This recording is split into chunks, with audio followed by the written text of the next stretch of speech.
why do they keep going to the right?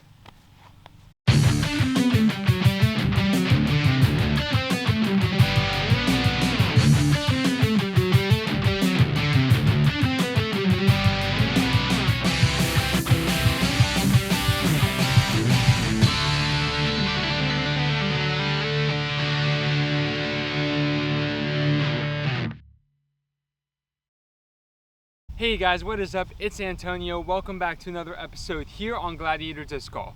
Today, we're looking at how you and I can start throwing the disc and releasing it just like the pros. If you're brand new to my channel, I want to welcome you. Thank you so much for coming and stopping by. Please make sure that you like, subscribe, and hit that notification bell. And make sure you also follow me on Instagram. I've been posting a lot of reels and a lot of posts, things that don't necessarily make it to YouTube. So if you want some extra tips and tricks to help you improve your game, make sure you check it out on Instagram. Like you saw in the first intro clip, you saw that all of my discs, once they released, basically went to the right and then came back. And I wasn't throwing hyzer. And that's pretty frustrating, it's pretty annoying, and for this video I really tried to not correct that for that intro clip. This is something that I have been working on and trying to improve, and for that intro clip I wanted to show what I have looked like in my throws and possibly what you are looking like as well and possibly growing frustrated with. I want you to look at this clip of Sullivan Tipton. If you don't know Sully, make sure you go follow him on Instagram. He sponsored a couple holes for the Skins match. Great young disc golfer. He's on the Discraft Underground team. In these clips that you're seeing here, Sully is never releasing the disc directly in front of him, okay? He is releasing at 10 o'clock. And it almost looks like he is basically releasing it early. This was something that I had a hard time understanding when I began following him several months ago, probably almost a year ago, honestly. I was like, oh, how's he throwing 500-foot backhands, but he's releasing the disc early? And I kept that in the back of my mind. And as I continued to watch him throw on his clips and watching pros throw, I realized this was somehow something I just completely missed. Pretty much every pro, when they're trying to throw a straight shot, is releasing the disc at 10 o'clock. Not at 12 o'clock, not at 11 o'clock, at 10 o'clock. So their arm isn't straight out in front of them, it's right about here. So what we're talking about is when you're throwing, as you're reaching out and as you're coming into your power pocket, a lot of times what I'm doing is I'm keeping this line from the moment I'm reaching back to coming across to coming out this way. So even though I'm aiming straight at the camera, I'm keeping this disc in line and sometimes almost leaning back to keep it on line, and I'm actually throwing more at like 2 o'clock. What we want to do instead of this is, as we bring the disc across our body into that power pocket, right? We want to then pivot the disc to come out at 10 o'clock, okay? And it's getting this transition of power and of control into the 10 o'clock that's going to revolutionize your game and my game. Why is this such a big deal? Why is releasing at 10 o'clock versus basically 12 to 2 o'clock such a big deal? Well, besides actually hitting your line, we're talking about releasing at 10 o'clock gets that whipping motion into the disc, gets that spin, gets that acceleration. Whereas if you're not releasing the disc until between basically 12 and 2 o'clock, not only are you missing your line, but you have lost speed, you have lost acceleration because your body at that point has fully extended.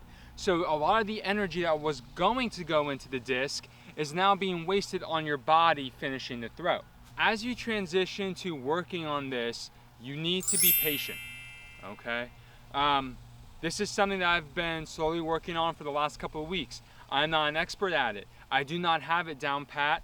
I am still working on it. And the reason I say all that is because when you start doing this, you're going to be using your muscle memory a lot. You're going to have to fight that muscle memory. And the other thing, you're going to think you're early releasing every single time. So what you need to do when you are out at a field practicing this is have a target. Whether it's a basket, whether it's a set of cones, whether it's a random tree, or whether it's your disc golf bag. You need to have something out in the field. You can't just be doing this throwing into an empty field.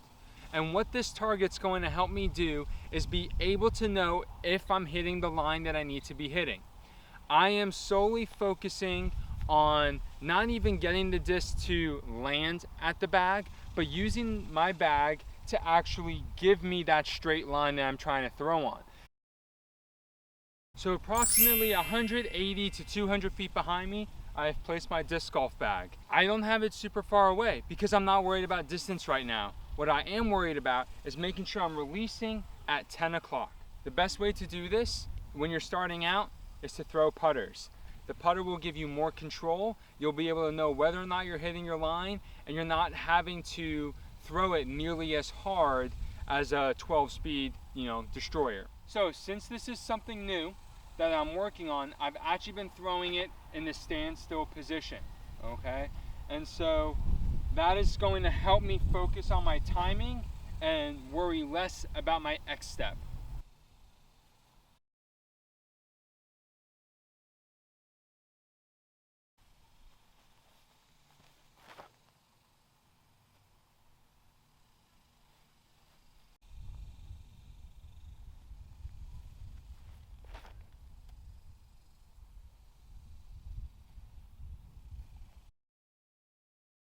Alrighty guys, so that's how you can throw like the pros. You don't want to keep releasing the disc straight out in front of you like this. Definitely don't want to be pulling it. And if you've been doing any of the things that I've been struggling with and things aren't just linking up, this might be the reason why, okay? You want to come through and release at the 10 o'clock point. One last little tidbit that might help you remember this is that for those of you, well, pretty much everybody knows this scene, whether or not they like Friends, but the scene in Friends where Ross is having everybody help him move into his new apartment, and they're moving the couch up the stairs, and he's yelling, pivot, pivot, pivot. And then Chandler goes, shut up, shut up, shut up. Yeah, that scene, classic, all right? But it's basically, once you reach into this coiled position where you're ready to unleash the disc, don't just follow your arm through, pivot around that point. Pop that disc out and bring it here. Now remember, disc shouldn't be this close, okay? It's gonna be more out here, and then pivot into that 10 o'clock release.